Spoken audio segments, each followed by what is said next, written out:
आणि जिल्हाधिकाऱ्यांसोबत या सगळ्या संदर्भात खरं तर एक बैठक सुरू झालेली आहे। अनेकांची उपस्थिती आहे बैठकीला।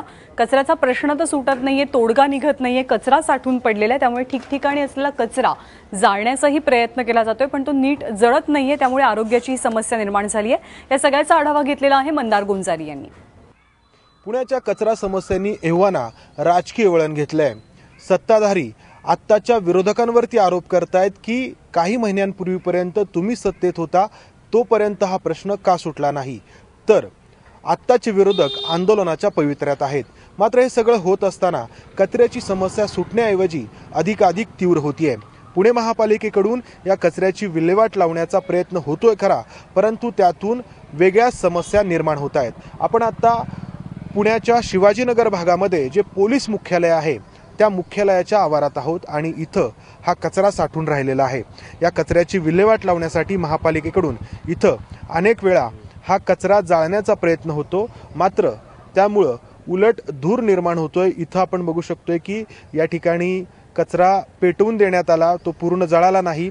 त्याचबरोबर पुढं आणखी एका ठिकाणी आपण कचऱ्याला आग लावून देण्यात आल्याचं पाहतो आहोत।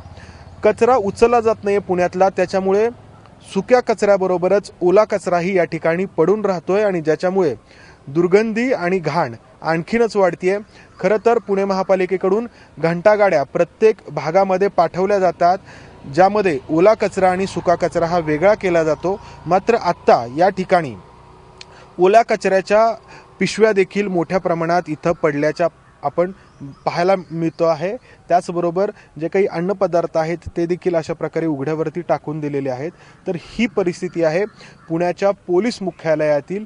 पोलीस मुख्यालय आणि पोलिसांची घरं जे आपण ज्याला क्वार्टर्स म्हटलं जातं त्याच्यामधला हा भाग आहे आणि तिथली ही परिस्थिती आहे।